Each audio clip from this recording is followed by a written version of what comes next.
시원섭섭한 아침입니다. 시간이 바람처럼 흘러 드디어 오늘이 마지막 잠언 묵상 시간입니다. 매일마다 잠언 묵상과 필사를 통해서 하나님의 은혜와 지혜를 경험했으리라 확신합니다. 오늘도 잠언 묵상을 통해서 하나님을 아는 지식이 흘러넘치는 하루가 되시기를 소원합니다. 6월 23일 화요일 지혜의 결론이라는 제목으로 함께 묵상하시겠습니다. 오늘 우리에게 주신 하나님의 말씀은 잠언 31장 10절과 29절과 30절입니다. 스크린을 함께 보시면서 저와 같이 합독하겠습니다. 누가 현숙한 여인을 찾아 얻겠느냐? 그의 값은 진주보다 더하니라.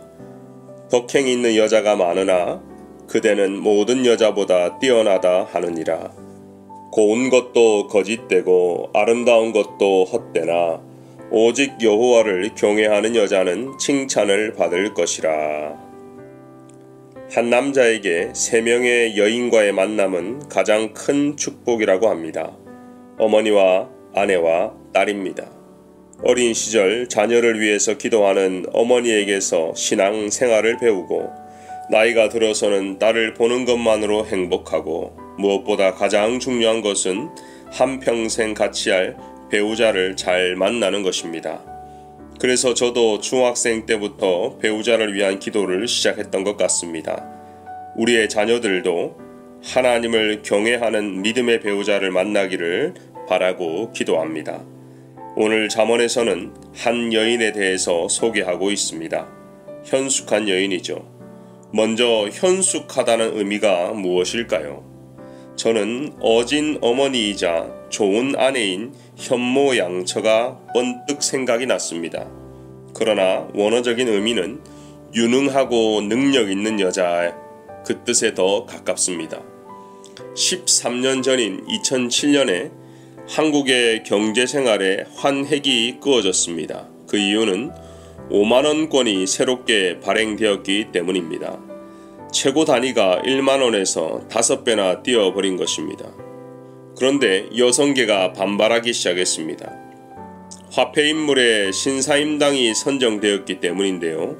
가장 큰 가치 단위의 여성이 선정되면 유교 중심의 보수적인 남성들이 반발할 줄 알았는데 도리어 여성들이 반발한 이유는 신사임당이 현모양처의 이미지를 주기에 현대 여성을 대표하는 것에 맞지 않다는 것이었습니다. 여러분은 신사임당 하면 무엇이 떠오르시나요? 걸출한 학자 율곡 이이를 길러낸 어머니로 생각하시나요? 아니면 조선시대에 앞서간 여성 지식인으로 생각하시나요? 이런 접근으로 오늘 본문 현숙한 여인을 현대 언어로 번역하면 집안일과 직장일을 동시에 수행할 능력이 되고 사업수완도 능숙하고 남편도 잘 내조하는 슈퍼우먼으로 볼 수도 있겠지만 우리는 계속된 잠언 묵상을 통해서 말씀을 깊게 보는 법, 성경을 읽고 해석하는 방법들을 깨달았을 것입니다. 그 중에 하나가 본문에서 반복되는 단어, 강조하는 단어를 찾고 성경 전체 관점에서 보는 것입니다. 우리가 오늘 본문 31장을 다 읽지는 않았지만 계속 반복되는 단어는 여인과 칭찬입니다. 무엇보다 오늘 묵상할 본문은 잠언의 마지막 장이며 결론입니다. 신구약 성경에서 하나님과 이스라엘 백성을 남편과 아내로 지칭할 때가 많이 있죠. 이사야서를 보면 너를 지으신 자는 너의 남편이시라. 그의 이름은 만군의 여호와시며 내 구속자는 이스라엘의 거룩한 자시라. 또한 에베소서에서는 남편과 아내의 관계를 그리스도와 교회의 관계와 같다고 했습니다. 그러니까 오늘 잠언의 현숙한 여인은 그리스도의 신부인 성도와 교회로 해석이 가능합니다.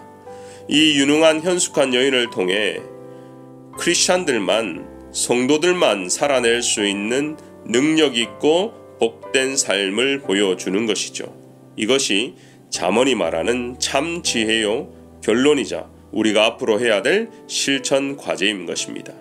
그렇다면 어떻게 하면 하나님과 이 땅에서 칭찬받는 성도, 칭찬받는 교회가 될까요?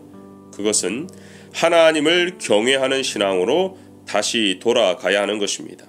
잠언, 즉 프로버브스는 영어 성경 제목처럼 격언, 속담을 통해서 하나님의 말씀을 쉽게 설명하는 책입니다. 그런데 이 책이 동양적인 문화와 언어로 해석될 때는 잠언이 되었습니다. 잠언의 잠자를 한문으로 침잠이라고 하는데요. 하나님의 말씀이 바늘, 침이 되어서 콕콕 찔러 깨닫게 하는 책이다라는 것입니다.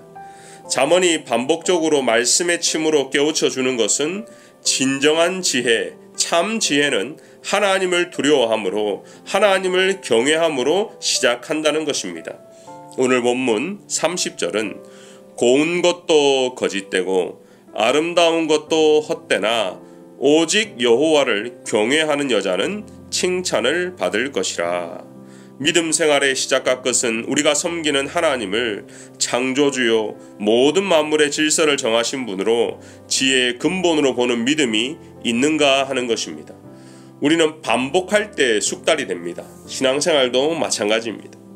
자기 지혜, 자기 경험으로 다 가능할 것처럼 떠버리고 다니지만 그리고 어느새 교만해져서 하나님의 자리에 올라가서 자기가 주인인 것처럼 행사를 합니다. 그리고 내 능력으로 잘된 것처럼 교만하고 오만해졌을 때 이 모든 것이 하나님의 은혜인 것을 깨닫고 주님 앞에 겸손하게 다시 경외할 때에, 하나님을 두려워할 때에 우리의 신앙이 성숙해지는 것입니다. 목회자들이 2달 전 잠언 묵상을 준비할 때 하나의 고민이 있었습니다. 그것은 주제가 너무 반복된다는 것이었습니다. 그래서 설교자들이 혹이나 내용이 겹치지 않을까 하는 문제로 염려가 있었습니다. 1장에서도 여호와를 경외하는 것이 지식의 근본이거늘 미련한 자는 지혜와 훈계를 멸시하느니라. 2장에서도 여호와 경외하기를 깨달으며 하나님을 알게 되리니. 3장, 4장, 5장, 31장까지 수없이 반복되는 주제는 하나님을 두려워할 줄 알아야 한다는 것이었습니다. 귀에 침이 박히도록 하나님을 경외하라고 말씀하는 것이 잠언입니다. 요즘 많은 미래학자들이 포스트 코로나 시대를 예견하면서 이런 말을 자주 합니다. 세상이 완전히 변할 것이다. 이제는 기술의 발전으로 인한 온라인 시대가 아니라 서로의 건강과 안전을 위해, 즉 비대면 사회가 정치, 경제, 사회, 문화, 교육으로 새롭게 이식되고 적용될 것이다. 이때까지의 우리의 경험은 과거로 끝이 나고 전혀 알 수 없는 시대가 올 것이다. 우리는 미래를 조금 예측할 수는 있지만 다 알지는 못합니다. 하지만 하나님의 말씀은, 잠언의 말씀은 과거나 현재나 미래나 변함없는 진리의 말씀입니다. 세상은 변해도 말씀은 언제나 동일합니다. 언제나 우리의 삶의 기준이 되는 것이죠. 코로나가 깊어지면서 자녀들 곁으로 가게 되어 이주하는 성도들이 더러 있었습니다. 항상 이별은 마음이 아프고 섭섭한 감정들이 있지요. 이번 주에도 타주로 이주하는 장로님과 이야기를 나누면서 기도 제목을 여쭈어 보았습니다. 그랬더니 이렇게 말씀하시는 거예요. 제가 가는 그곳에서도 빈내리 교회처럼 은혜로운 예배, 좋은 목회자, 좋은 성도를 만날 수 있다면 그것이 기도 제목이고 마지막 소원입니다. 우리 빈내리 공동체는 모두가 하나님을 경외하는 공동체입니다. 하나님 앞에서 말하고 행동하고 신앙생활하고 우리의 공동체는 참 지혜 대신 예수님만이 주원 되시는 교회인 것이죠. 잠언이 지혜를 가르쳐 주지만 그것이 세상적인 처세술 같은 것은 아닙니다. 잠언의 목적은 지혜와 명철을 얻어 하나님 아버지를 경외함으로 이 땅에서 하나님의 자녀답게 살아가는 것입니다. 기도하겠습니다. 잠언을 통해서 빈내리 공동체가 2달 동안 하나님의 말씀 속에 지혜를 얻게 하시니 감사합니다. 무엇보다 하나님을 경외하는 참 신앙이 회복되게 하시고 참 지혜 대신 예수님을 닮아가고 동행하는 우리 모두가 되게 하여 주옵소서. 무엇보다 받은 은혜를 나누고 흘려보내는 축복의 통로가 되기를 원합니다. 잠언 제목처럼 말씀의 침으로 우리를 날마다 깨우쳐 주옵소서. 현장 예배가 준비되고 있습니다. 지혜를 주시고 사모하는 마음을 주셔서 안전하게 이루어지도록 인도하여 주옵소서.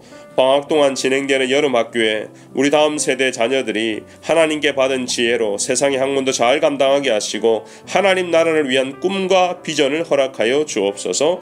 설교를 준비하는 모든 목회자들에게 영육간의 강건함을 주시고 말씀을 준비할 때마다 엘리사에게 주셨던 영감에 7배를 허락하여 주옵소서.